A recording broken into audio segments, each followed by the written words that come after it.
All right, we're ready to go. Okay, well, good. Glad to be here again. We're starting on slide.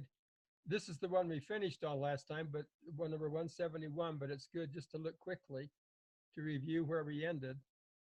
And that is that just looking on the Venus calendar alone, there are all these interactions between Isaac and Jacob and their wives, a lot of them being born on the day one birth, but even the death of Isaac to the death of Rebekah, the 11 cycles where they're both on one Lord and zero Lord. Anyway, just lots and lots of family interactions is the point of that slide. Let's go to number 172. Okay, and I'm not sure if we mentioned this or not, but we talked about Isaac being announced. Wow, we got sound on somewhere there with crashing. Um, and it was all on the Venus calendar. And we talked about the Venus creation cycle. Now we're on the Mercury calendar. And it comes out even again, both in Mercury cycles and Mercs. Well, it's not long enough really to be very different. But again, the from the announcement to the birth is on one birth on both calendars. It's not that they should be different lengths because it's so short. It's that they're all lined up on one birth.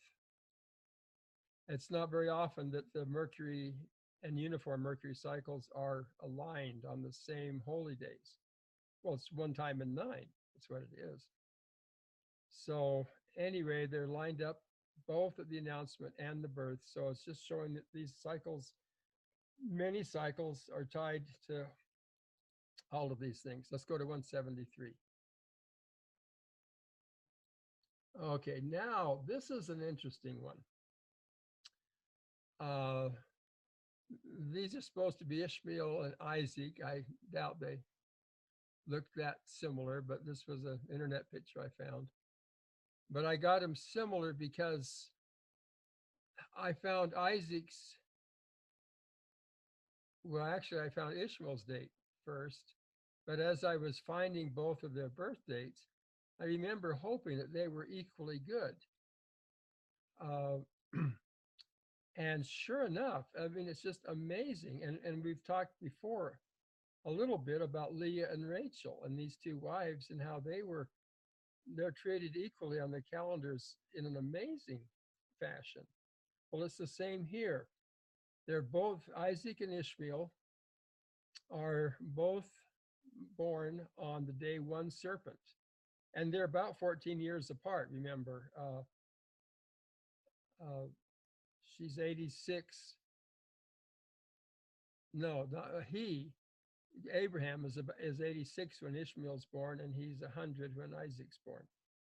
So Ishmael is that much older.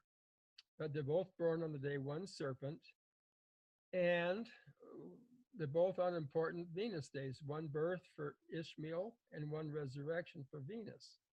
And that one resurrection ties into that Venus cycle where one birth was the conception, one creation was the announcement, one birth was the conception, and one resurrection is his birth. Now, the point of this slide, the caption says the Mercury calendar can be a second witness to the Venus calendar to make a historical date clear, as with the births of Isaac, Ishmael, and Isaac. So you have birth and resurrection on the Venus calendar. They are inverted on the Mercury calendar. So it's one resurrection for Ishmael and one birth. So to me, it's just really cool. All these clevernesses to it was important that Isaac was born on one resurrection, but to make it fair is how it looks to me. Everything is balanced between them. So nobody can say they're born on a bad day. People can die on bad days, but when you're born, you have a chance. Is how everything has been indicated to me in this research. that nobody's born to fail. It's an interesting discussion. Okay, let's go to 174. So now we go to Peter, and in LDS tradition, we don't talk much about Peter, but there's strong evidence that he was. They'll say it's a legend or something, but it's not. It's very strong evidence that he was crucified upside down at Nero's circus, and the year is pretty well known. And then the date can be found Saturday, the 4th of June in AD 67. That's just before Titus comes and starts to destroy Jerusalem. That begins the siege that will lead to the fall of Jerusalem in AD 70. But Peter dies even on the dates we've looked at so far. We haven't really done the Hebrew calendar yet in detail, but first fruits on both Hebrew and priest, one creation, Venus, one death, perfect for death on both Mercury and uniform Mercury, one dragon, which is when evil enters your life. Yeah, I would say that's evil entering his life on the sacred round, and one adult is usually when things start going bad, and this is a bad day for him in that way. On the uniform Venus calendar. That's rare to be on both Venus calendars. All of this is rare to have that on that many days. And it's on about 3 or 4 other sacred calendars that we haven't talked about yet. But here, the point is going to be the witness of the Mercury calendar identifies the event occurring, namely death. So as we've talked before, these events happen on sacred calendars that usually tell the story a little bit. The dragon and the adult tells the evil. The death on both Mercury calendars tells the event. So I summarized that at the bottom of the slide. But he was crucified upside down at his own request because he said he wasn't worthy to be crucified the same way as the Savior. And when we get to the constellations, he has his own constellation, I believe, which is the swan. And the swan is upside down on a cross. The head of the swan is at the foot of the cross. I taught that in my astronomy class for years, having no idea it was Peter. I just said there's 2 constellations kind of the same. It's either a swan going this way or a cross going the other way. And the day that it hit me that, oh my goodness, from the time of Enoch, it was known that Peter would be crucified upside down. And Jesus basically prophesied that, which John hints at the end of his book. And it's more clear in the new version. Okay, 175. Slide number. Okay, the fall of Jerusalem. Now, this is the first fall. It falls in 587 BC to Nebuchadnezzar, and then again in AD 70 to Titus, to Rome.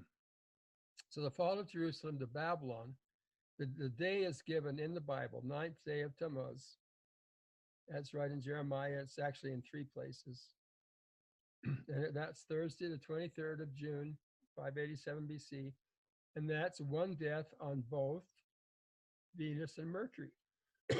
So again, the point here is that that's Mercury being a second witness to Venus, that this is about a death. And it's on one storm sacred round when a fire comes out of the sky and a firestorm of hail is the symbolism of storm.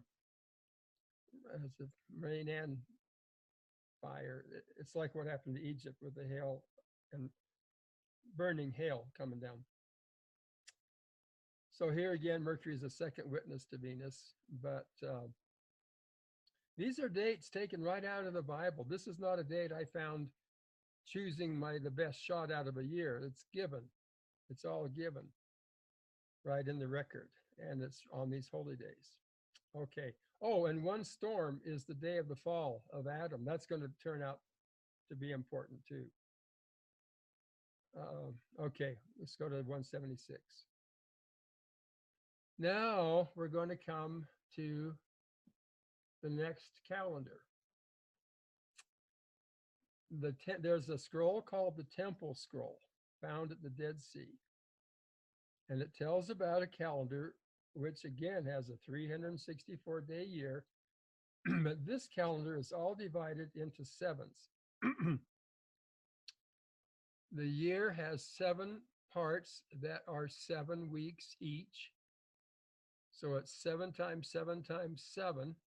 That equals 343 days. And if you add 3 7-day festivals to 343, you get 21 more days is 364.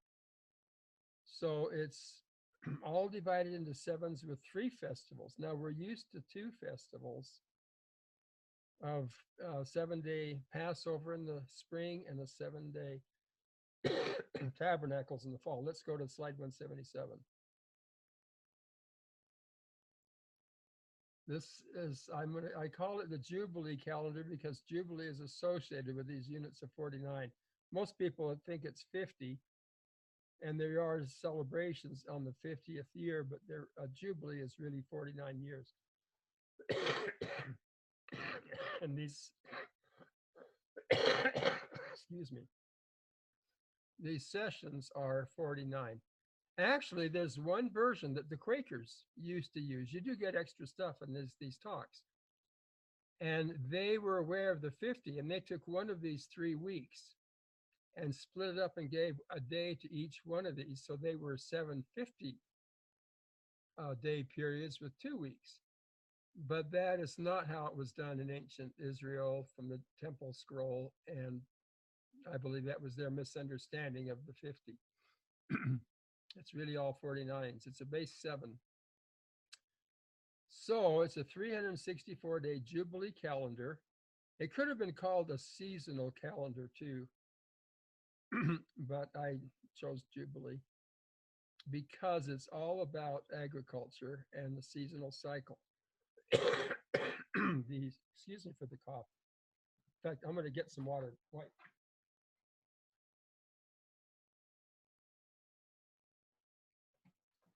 Okay.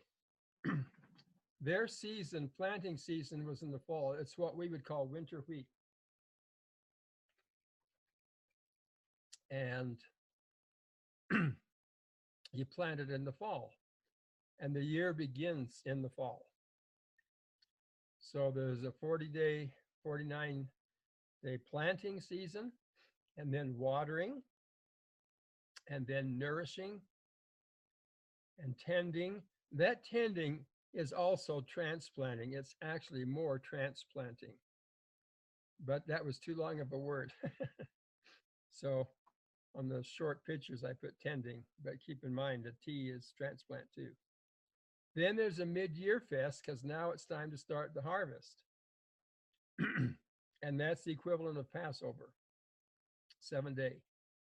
And then there's a 49-day harvesting the grain season. And at the end of that day there, this is the same as on the Hebrew calendar. This is the only 49-day season on the Hebrew calendar. After this Easter Sunday, which they didn't even know was Easter, they called it waving the Omer of the first fruits. But they counted 7 weeks until what they called the Feast of First Fruits. So on the regular Hebrew calendar, there is a 49-year harvesting the grain, and the first fruits would be the first fruits of the vine, where the vines are just starting to be ready. And that is, that's the similarity. But this one is all 7. When this was discovered on the Temple Scroll, it was totally new to scholars and baffled them. Like, what is going on? Anyway, they then had a 49-day harvest the vine, the grape harvest. And then at the end of that, they had a 7-day burning of the fields, of the grain fields, for the next year. And this is going to tie into the burning. And then the 7 years of, uh, I'm sorry, the 7 weeks of the olive harvest, which really means the oil, getting the olive oil into the press and getting the oil harvest, as well as the olives. Now I'm trying to remember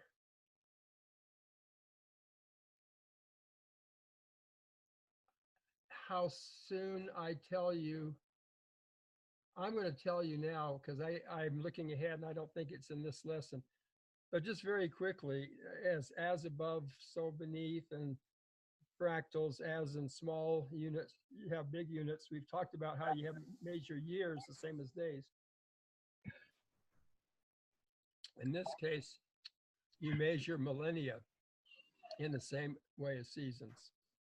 So this picture is also a picture of the 7 millennia of the earth. The first is planting with Adam, garden. Then you water it with a flood, major watering. And the flood is going to turn out to happen on the, well, we'll see that in the next slide, but these are divided. The 7 weeks are divided into 7 all the way down. So there's 7 weeks, and each week is 7 days, and every day is one of these. The first day of the week is planting, Sunday is planting, Monday is water, that kind of a thing. Anyway, the flood comes on water, all and down in the smaller units. And then nourishing is when Abraham and that whole time comes, and tending is the legacy of Moses up till Christ. And that's the transplanting, 600 BC. People are transplanted all over the place. Not only the Americas with Lehi, but the 10 tribes go off to Assyria. Judah goes off to Babylon. There's this transplanting all over during the transplanting season. Mid-year is called the meridian of time, and that on the big calendar is 49 years, and it's when Christ comes. And he's born right in the first year of this. Okay, we've talked already how he's born in a Sunday year. If you remember that, the year was a Sunday. All of these seasons start in a Sunday year, and the 49 years of the meridian of time started in the Sunday year in which Jesus was born.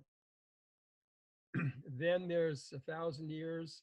Jesus sent his apostles out and said, be workers in the field and harvest. The field is white, ready to harvest.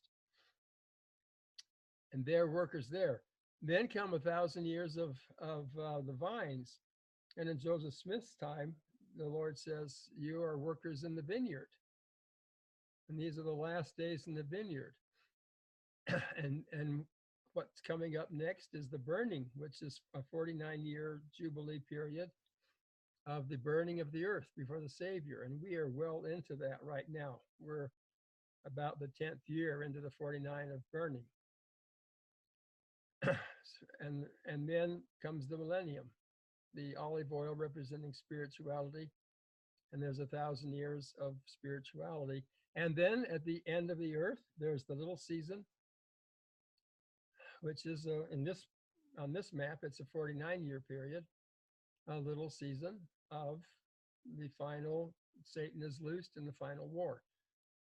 So these calendars are extremely meaningful, because let's take this down now to the day. Go to the next slide, 178. So, first of all, here's how I name them to make it short, to say what a name is.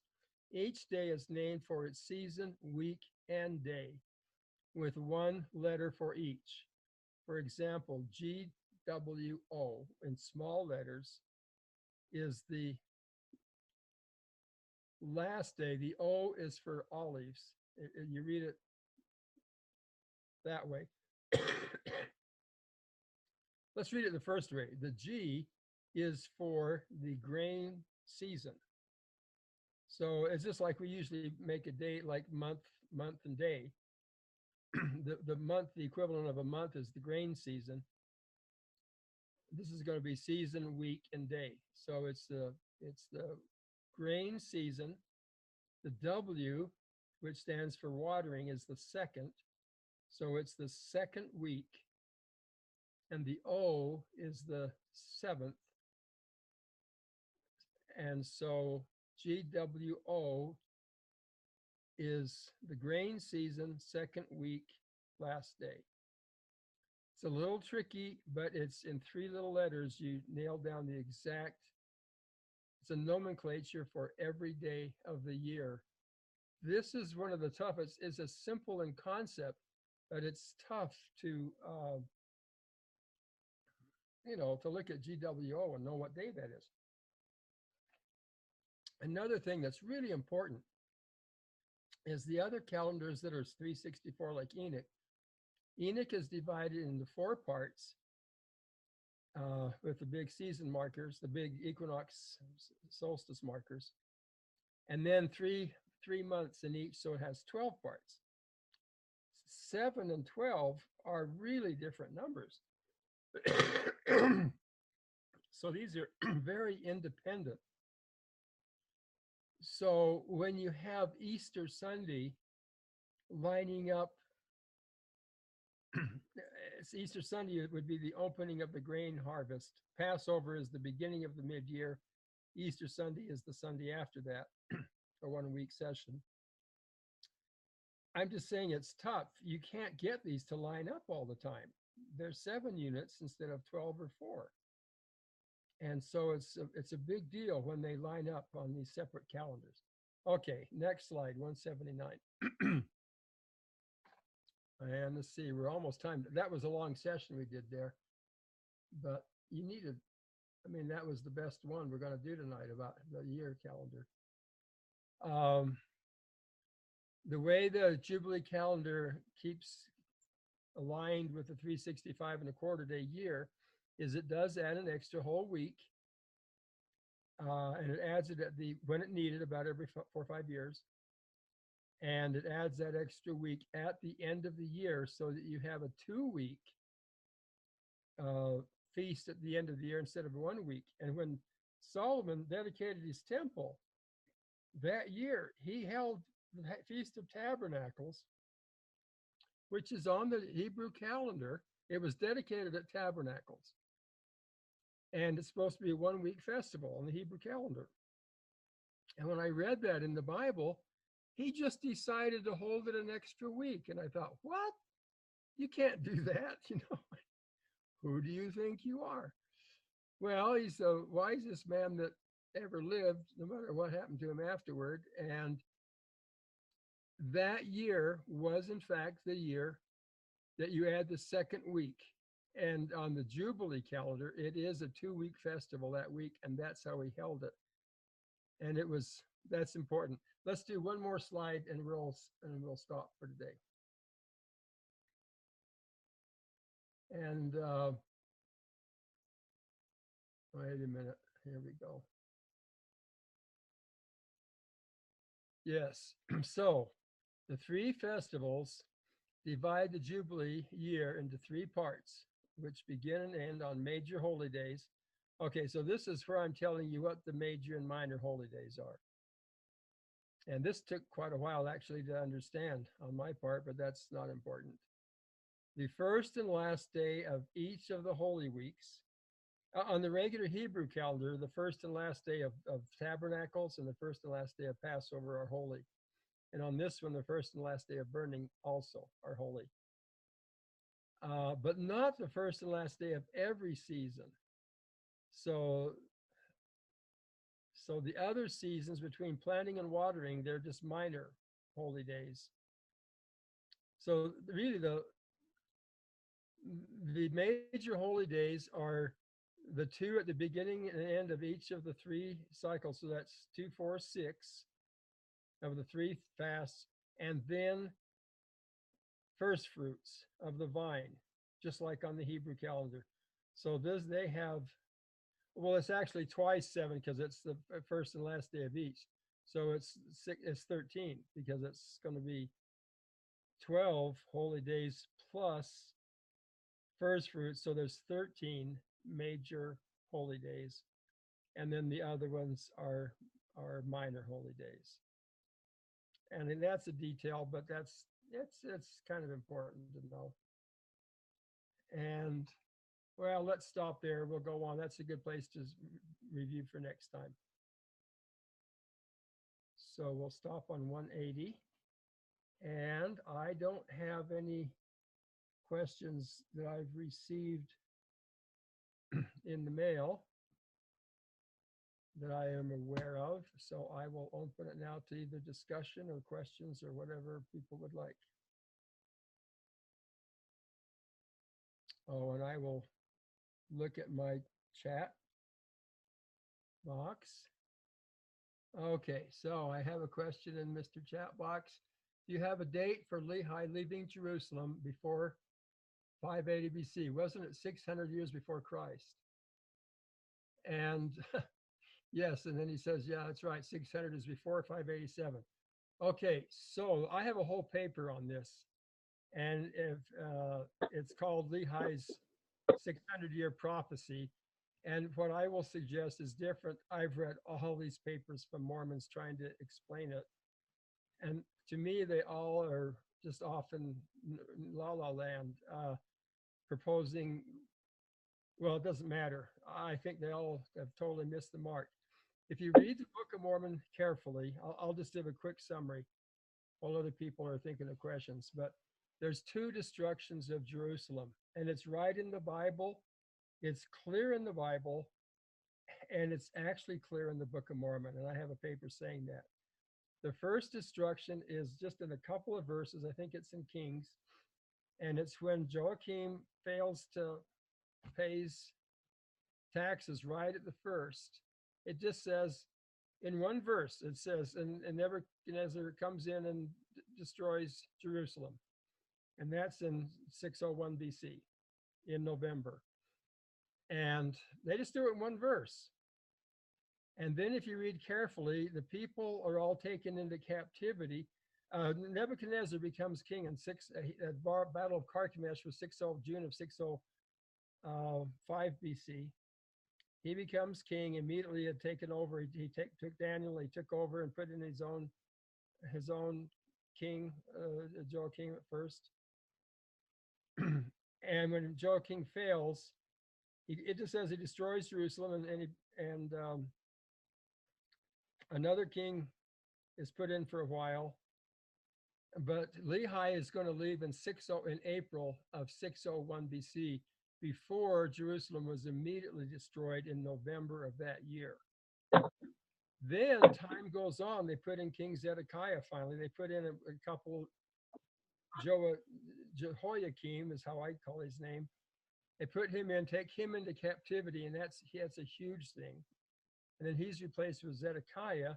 Zedekiah rules 11 years, and he's just a disaster as far as Nebuchadnezzar can see. And finally, he has to be removed, and he's taken away.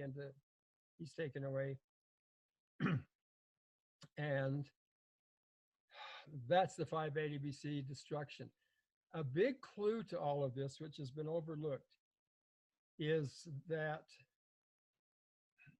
Lehi, at the beginning of the Book of Mormon, prophesies that many will be taken away into captivity. His sons don't believe him. They say, are you crazy? Jerusalem can't fall. You're a visionary. You believe in these dreams. You're nuts. That cannot be after Zedekiah. Oh, this whole problem is Book of Mormon starts out by saying Zedekiah is the king. That prophecy makes no sense after the person we call Zedekiah is king, because Nebuchadnezzar came in with Jehoiakim, and he took everyone into captivity. Oh, this is at the end of, read my paper, the references are all there. I think it's 24th chapter of 2nd Kings, as I recall. And it says all of the craftsmen, all of the rich people, like Lehi, all were taken into captivity. Only the poor were left by the time Zedekiah starts. I don't know why everybody skips that and misses that, but they have. So the person Nephi is calling Zedekiah is really Jehoiakim. And when you go back and do it that way, see, they all had multiple names. And anyway, Nephi didn't know that there was going to be somebody afterwards called Zedekiah who'd be the one that the Bible chose to call Zedekiah. So anyway, they're long gone by 601 BC. Jerusalem's destroyed the first time, 11 years after an 11-year reign of Zedekiah over only the poor. It's destroyed again.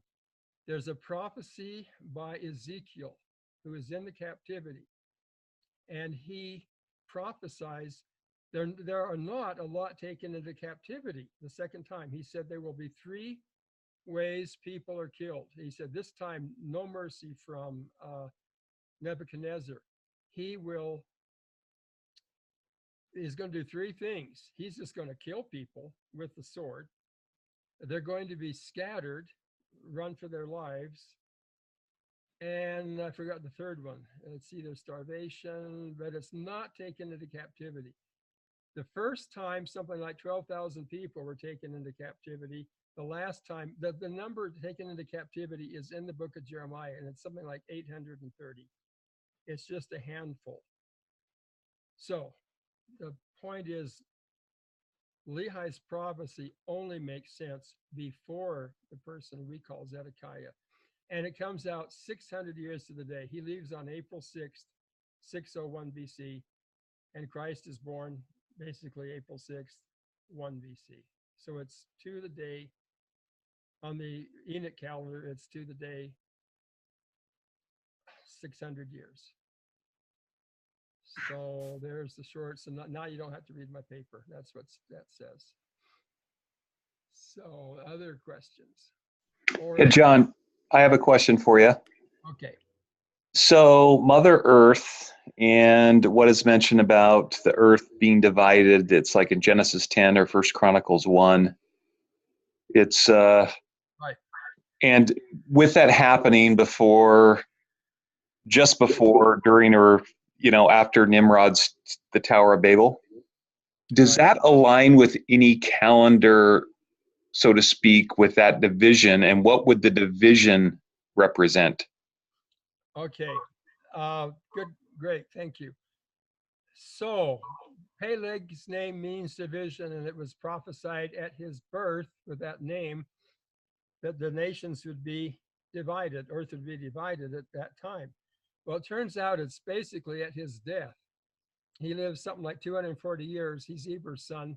Eber lives forever. He lives 400 and something. He outlives his son by a long shot. But right around the death of Eber, which is right around 2000 BC, you have the way Jasher describes it. It does not talk about the continents floating apart, but that's not something people are going to know much about anyway. And who knows what happened at the flood. It was all apparently one land before, and the lands are divided at some point, but it makes a lot of sense to believe they're divided around the times of the flood, where you have this huge earth upheavals. The book of Jasher, which is an excellent source, talks about the division of Peleg is all the nations, and it is tied to the Tower of Babel. And so the Tower of Babel, different languages, people go off and start new countries based on families. And it's all very close to 2000 BC. Abraham is born in 2052 BC, and he's right around 50 years old. He's actually raised, according to Jasher, by Shem and Eber. By the way, Eber is a righteous man. Denver talks a lot about nobody righteous between Abraham and Shem and Melchizedek. But this book of Jasher makes it clear that Eber is who the Hebrews are named for, apparently. And Shem and Eber had an academy. And both Isaac and Jacob went to that academy to learn righteousness, which is really interesting, and learn how to serve God, and they did. And why am I telling you that? Oh, the division of the earth. Abraham's about 50 years old. He's tutored at first by Shem. He's not raised by his father Terah. He had to run. He had to be hidden, and he's really raised by Shem and Noah. They both were alive. And anyway, around age 50, he comes back to the world, and Nimrod is just right around that time building the Tower of Babel. I don't think I've ever published a paper on it because Jasher's account is not quite solid enough. But anyway, it's in the days of Abraham it's built. Nimrod's the king. And that's when the nations are divided. I don't really know when the continents split apart, but I just sort of figured that it was around the time of the flood. I've never commented on that because I don't know. Does that answer it? You're okay? Well, parting how would this division align with any of these calendars? Because we're looking at Jubilee right now, and there's these cycles. Is there a cycle that it would relate to? Okay. I have never asked that question. The answer is almost for sure got to be yes.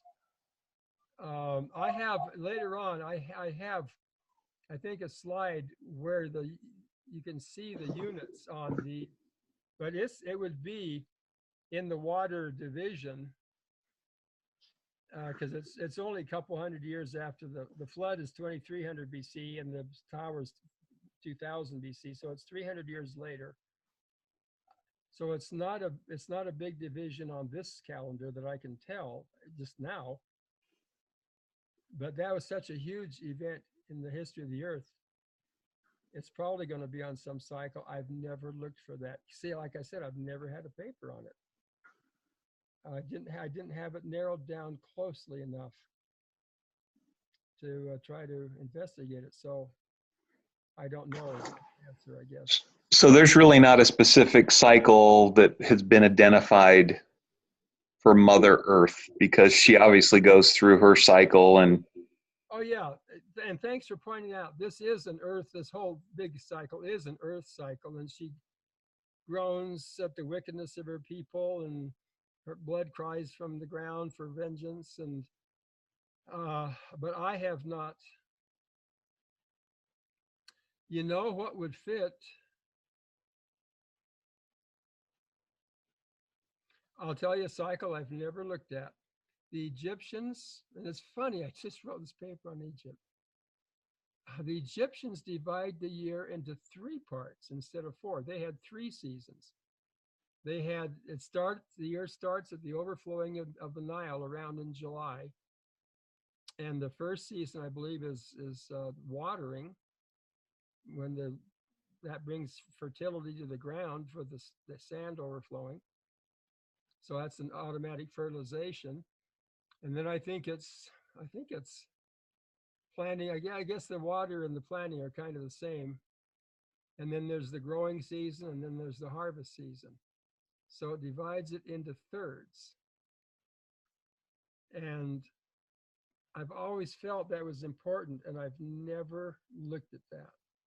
So, but I don't have any more answer than I said. Right now, I don't know. And I don't really know that this Jubilee calendar is really like the Earth's cycle, except the Earth was created in 7 time periods. And so a 7 division looks like it would fit for the Earth. I don't know. I think we should do another question now because I keep saying I don't know. Okay, there's no more in the chat box. I'll just keep asking them while I have you. Any perspective that you can give on, this is related to the division, the 4 rivers in Eden, the Pishon, Gihon, I forget, the Tigris, Euphrates. Do you have any perspective context of how I could relate to that pertaining to a cycle? Boy, I would love to be able to answer that. I've asked that About every 10 years, I ask that question again. And I've never gotten an answer. Um, there was something going on in the Garden of Eden area with the four rivers, and there's something after the Garden of Eden in the world with four rivers. I'm just repeating the question. A great question. I don't have any clue of how it fits, let alone cycles or calendars. I don't even know where the rivers are. And it talks about a lot of gold is there, and how they encircle. It's like they all go out and then they encircle Eden. And the ancient view of the world, was that the ocean surrounds the whole. In fact, the word ocean comes from the river that surrounded the whole earth, uh, and we call that ocean now. And the internal things were seas. Would they be in any way related to the four Elohim? I this is all beyond me. I have no answers on this. Okay. You gotta. The more we can stick to calendars, the more I can give you an answer, because that's something we'd all love to know, and I believe that information will come forth as the restoration continues. Yeah, I'm just wondering, as it pertains, all things, of course, pertain to a pattern, a cycle, or whatever. What in the world was going on with that division? So we had the division of rivers, we had the division of land. So, Right. And yeah. see, and they talk about the seven seas. They talk about the seven continents, and they talk about three continents. See, you can divide it different ways: of Europe, Asia, and Africa. Of those three that were known early on, and uh, anyway, it's all symbolic. There were three children of Noah. I don't know if we've mentioned this, but the tradition is each of those three children got a continent. Shem gets Asia, Ham gets Africa, Japheth gets Europe. Oh, that's right. And so the countries, the seas, it's all symbolic, and then it usually ties into calendars somewhere. It all ties together. I'm just glad you're asking all these questions, because that's where the revelation comes, is when people ask the questions, then the answers will start to come as people are ready for them. Yeah, and that's what I was thinking too. With the calendar cycles, the division, there has to be some alignment with the divisions there. There is, and if something comes to me on that, I'll do a paper. I've had 3 or 4 people ask about the tower lately, and I've never written a paper on that. And I'll go back. See, there's times where I just can't do it, and it doesn't matter how hard I pray. I think I've told you before in this class that I can pray really hard, and that doesn't matter. And the one time I got the answer that the ripening of the fruit is not hastened by concern. and the fruit will come when everything I'm producing is fruit that is coming forth, but it comes in the time it's supposed to come, and I can't speed it up with my concern or it comes when it comes. So there you go. Yep. So when talking about fruit, why did the Egyptian article get released right at this time? Oh, because it seems like it's right out of left field. Yeah, it was time. So what I said about at the very beginning, that was before the class. So I'll comment on that now for the class. So it was triggered. I read this book when it came out in 1994 by a Mormon guy that said, hey, the name of it was, who was the Pharaoh of the Exodus? And he said something totally out in left field from any Egyptologist, and it's because he believed not only the Bible, but also the book of Jasher. And I read and said, the guy is right. And I've wanted to write a paper on it since 1994. Well, I mean, that's actually before I That's when I was just getting started. And it's never been right for that paper to come out. And Denver, in his first podcast on Abraham, said something, and he's doing the best he can, and he just has to quote the regular Egyptian chronology. And he made some comment like Abraham starts in 2500 BC, or Egypt, rather. Egypt starts in 2500 BC. And then talks about Abraham coming. And his main point was not about the date. His whole point was the Egyptian religion started as the true religion from Ham. And over, 2,000 years up to the time of Christ, it just totally deteriorated and went south. So he wasn't concerned. I didn't write it to correct him. When he said that, I realized the truth wasn't out there for him to get if he wanted it. And I prayed about it, and the answer came, yes, now it's time to do it. You can write that article now. And then I was given the date. I've told you that before. I'm given the date that it's supposed to come out. And I had plenty of time to write it. And basically, as I wrote it, all of these sources opened up. I was able to get these pictures of the cartouches of all of the first 6 dynasties, which is exactly what I needed, and marvelous artists' drawings of them. The internet is filled with all this information. And I'll tell you the funny part. Oh, we're already past time. I'll make this really short. I wasn't looking at the clock, sorry. But really short. Is there a clock? Yes. We don't mind. But I can make this really short. I've told you before, I'm usually scrambling at the end and barely get the paper done on time. This time I had it done up on last Sunday. And I mentioned it in this class that I was writing a paper on Egypt. Well, one of Russell Anderson in the class wrote me right after that and said, hey, have you used the work of David Rohl, R-O-H-L? And I'd never heard of him. Guess what? Mr. thinking he had his paper done Sunday afternoon, suddenly spent all day Monday watching videos from David Rohl and a whole group that have done wonderful work on revising the Egyptian chronology, and they've seen the mistakes in it. That none of that was known when I thought the paper was done. So guess what? I'm scrambling again and barely got it done. So I'm so glad I mentioned it. So glad. And all Russell wrote was just one line saying, have you used his work? Was that helpful? So now I put a whole section in on David Rohl's work, and it's called the New Chronology of Egypt.